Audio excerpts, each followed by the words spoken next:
So, we all think we know the story of Julius Caesar, right? The great general betrayed on the Ides of March. But what if? What if history was balanced on a knife's edge, and on that one single day, the daggers missed? And look, this isn't just some stuffy what if scenario. No, we're about to take a journey into a really dark timeline, a world that was built on one single, absolutely terrifying idea. Brutus failed. The assassins just didn't get the job done. Okay, so picture this. We're in the theater of Pompeii. You can almost feel the tension in the air, right? It's thick with conspiracy.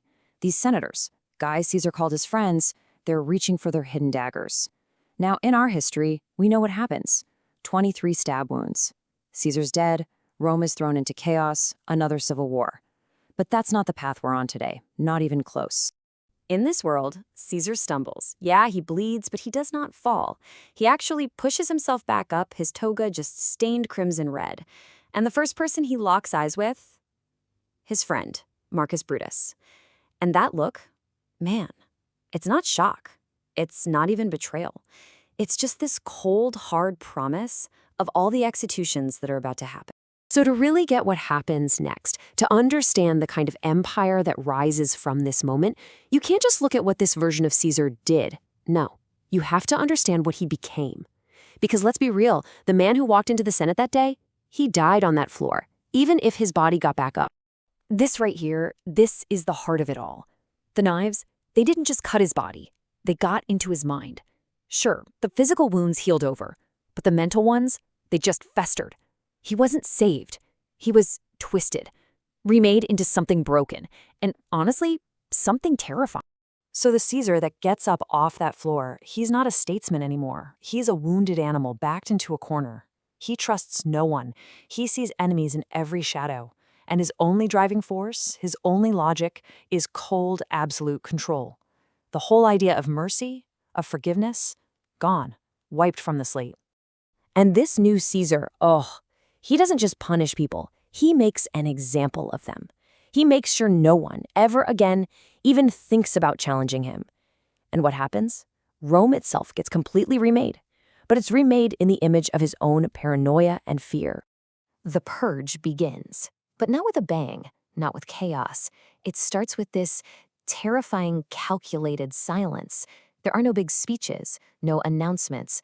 The entire city just holds its breath, and the fear, it just starts to creep into every single home. And then, on the second night, names start to disappear. You know, senators, their families, anyone who might have even whispered something good about the Republic.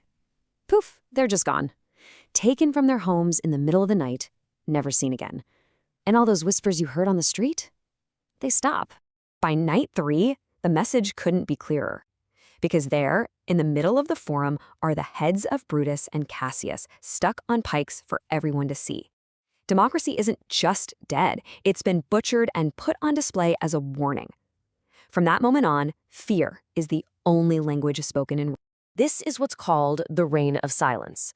Rome literally becomes a city of spies. Can you imagine that? A place where you have to teach your own kids not to talk too loud about their family, where your neighbor could be an informant. The empire, yeah, it keeps growing on the outside. But on the inside, the human spirit just shrinks, terrified of its own thoughts. So now, with zero dissent, nobody to stand in his way, Caesar has absolute power. And he points the entire might of Rome at the two things he loves most, conquest and engineering. And the results? Well, they're as mind-blowing as they are absolutely horrifying. Think about this. The entire world is united, but like 1,500 years ahead of schedule. It's one empire, one set of laws, one language for everybody, Latin. But let's be clear, this isn't some happy union of cultures. It's a conquest. It's standardization, enforced by the sword. See, Caesar was always a huge believer in engineering. And now, with basically limitless resources and an endless supply of slave labor, Rome doesn't bother waiting around for the Renaissance. Nope. It kicks off an industrial revolution in the 2nd century. Steam power gets harnessed, but not for progress, for the people. It's all about productivity for the state. So all this incredible progress, it comes at a cost that's almost impossible to imagine.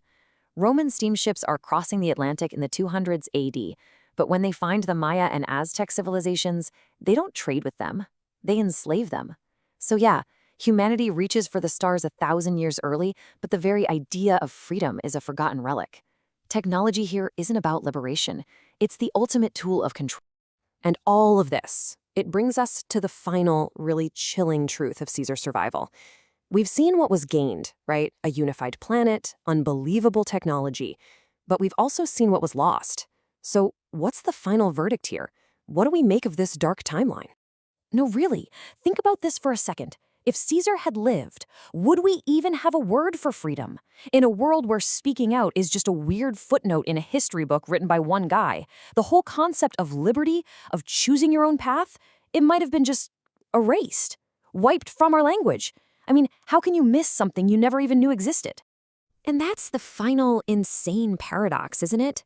Brutus's betrayal, the act we see as this horrible, treacherous murder, it probably didn't save the Republic.